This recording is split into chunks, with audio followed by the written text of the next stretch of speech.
آج ہے 30 مئی اور آج ہے منگل کا دن۔ تہلکہ خیز خبر آپ کے سامنے میں رکھنے جا رہا ہوں، تو ویڈیو کو شروع سے لے کر اینڈ تک پورا دیکھیں۔ ناظرین گرامی، اسرائیل اور ایران گتھم گتھا۔ اسرائیل ایران پر فوجی کارروائی کرنے کے لیے تیار۔ ایران کے میزائل ہائی الرٹ۔ پاکستان کے 14 JF-17 تھنڈر طیارے اور 30 ٹینک ایران کے ساتھ کھڑے ہو گئے۔ خطے میں ایک اور جنگ کا امکان پیدا ہو گیا۔ ویڈیو کی تفصیلات میں آگے بڑھنے سے پہلے ہماری ویڈیو کو لائک کر دیں، چینل کو سبسکرائب کر کے بیل آئیکن پر ضرور کلک کر دیں۔ ناظرین گرامی، اسرائیل کے وزیر اعظم بنجامن نیتن یاہو کے قومی سلامتی کے مشیر نے منگل کے روز ایران کے خلاف حتمی کارروائی کا اعلان کر دیا۔ ایران کی نئی زیر زمین جوہری تنصیب کی کھدائی سے پیدا ہونے والے کسی بھی فوری خطرے کو خارج الامکان قرار دے دیا۔ عالمی طاقتوں کی یورینیم پر افزودگی کی سرگرمیوں پر نئی پابندیاں اور بم بنانے کی صلاحیت رکھنے والے دیگر منصوبوں پر مذاکرات کی کوششیں اب تک بے نتیجہ رہی ہیں، جس کی وجہ سے اسرائیل ایک طویل عرصے سے ایران کی جوہری تنصیبات کے خلاف کارروائیاں کی دھمکیاں دے رہا ہے۔ اس کا کہنا ہے کہ اگر سفارتکاری کا کوئی نتیجہ برآمد نہیں ہوتا تو وہ طاقت کا سہارا لے گا۔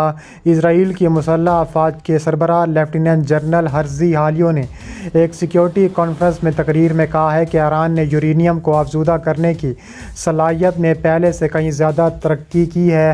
پاکستان کا بھی بڑا اعلان۔ پاکستان کے تھنڈر اور ٹینک ایران کی اسرائیل کی اینٹ سے اینٹ بجانے کو تیار اور ایران کے ساتھ ڈٹ کر کھڑا ہونے کا اعلان کر دیا ہے۔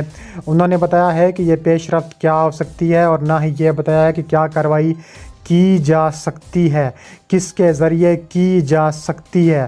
اس کے علاوہ اسرائیل کے اتحادی امریکہ کی جانب اشارہ کرتے ہوئے انہوں نے کہا ہے کہ ہمارے پاس صلاحیتیں ہیں، دوسروں کے پاس بھی صلاحیتیں ہیں۔ ماہرین اس بات پر منقسم ہیں کہ آیا اسرائیلی فوج ایران کی جوہری تنصیبات کو دیر پا نقصان پہنچانے کی صلاحیت رکھتی ہیں جو دور دراز، منتشر اور دفاعی ہیں۔ ایران نے جوہری بم کی تیاری سے انکار کیا، کسی بھی حملے کا تباہ کن بدلہ لینے کا وعدہ کیا۔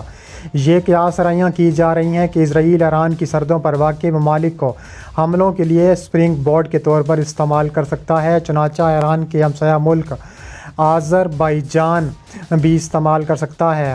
ایران کی ہمسایہ ملک آذربائیجان نے اسرائیل کے ساتھ مضبوط تعلقات کے باوجود اس کو مسترد کر دیا ہے۔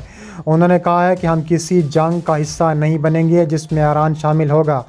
اس کے علاوہ پیر کے روز خبر دی گئی ہے کہ ایران زخرس کے پہاڑوں میں ایک نئی زیر زمین تنصیب تعمیر کر رہا ہے۔ یہ تنصیب 2020 میں ہونے والے دھماکے، آگ کی زد میں آنے والے نتنز کے قریب یورینیم سینٹریفیوجز مینوفیکچرنگ کار مرکز کا متبادل ہوگی۔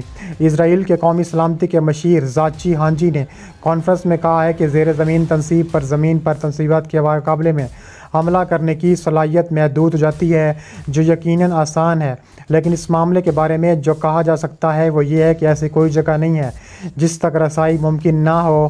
اس کے علاوہ کچھ سینٹریفیوجز مینوفیکچرنگ ہالس کو نتنز کے قریب پہاڑی مرکز میں منتقل کرنے پر کام کر رہا تھا۔ اس علاقے میں ایرانی انجینئرز طویل عرصے سے کھدائی کا کام کر رہے ہیں۔ ہان جی نے واضح طور پر اسرائیل کی جانب سے ایران پر حملے کی دھمکی دینے سے انکار کیا، یہاں تک کہ اس نے یہ تجویز دی کہ اس کی ذمہ داری امریکہ پر عائد ہوگی۔ انہوں نے مزید کہا کہ کسی بھی صورت میں نتنز کے قریب زیر زمین تنصیب مکمل ہونے سے کئی سال دور ہے۔ انہوں نے کہا ہے کہ اگرچہ واشنگٹن ایران کے ساتھ سفارتکاری کو ترجیح دیتا ہے، لیکن اتحادیوں کو آنکھ کے بدلے آنکھ نظر آتی ہے۔ آخری حربے کی فوجی کارروائی کے لیے ممکنہ سرخ لکیروں میں کوئی خاص فرق نہیں ہے۔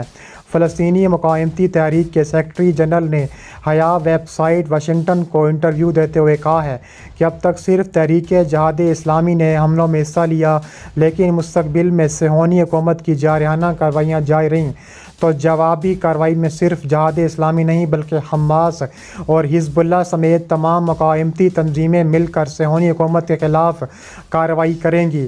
انہوں نے مزید کہا کہ دشمن کو اس بات کا اندازہ ہے کہ فلسطین کے خلاف مزید جارحیت کی صورت میں حزب اللہ اور حماس بھی میدان جنگ میں وارد ہوں گی، اس لیے صہیونی حکومت مزید کارروائی کرنے سے گھبرا رہی ہے۔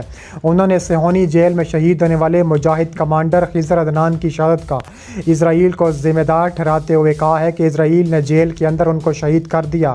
اگر مزید کسی کمانڈر پر حملہ ہوا تو ہم تل ابیب پر براہ راست حملہ کریں گے۔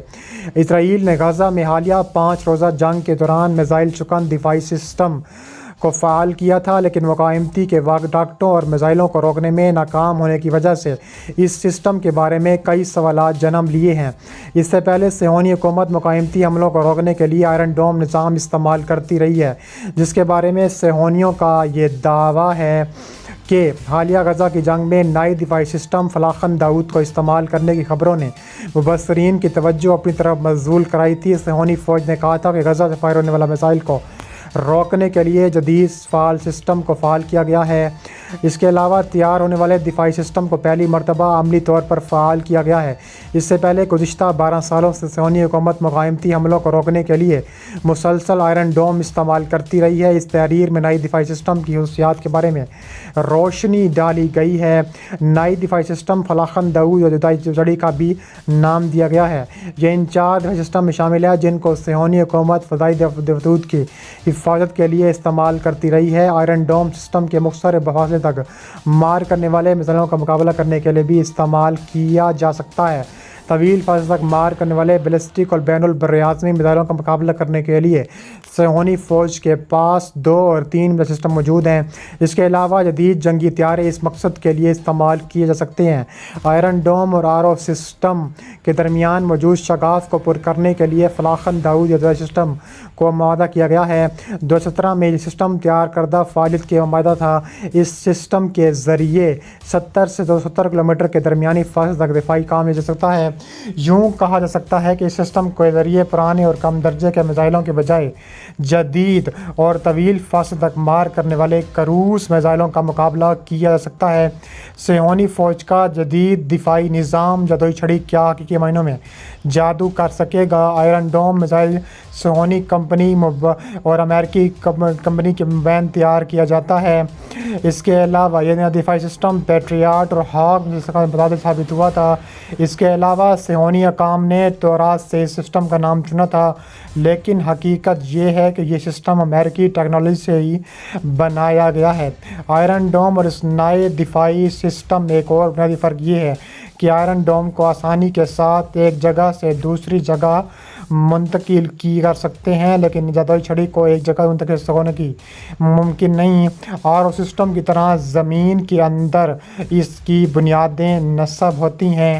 آئرن ڈوم کی قیمت 1 سے 1.5 لاکھ قیمت ہے اور یہ آگے بھی بڑھ سکتی ہے۔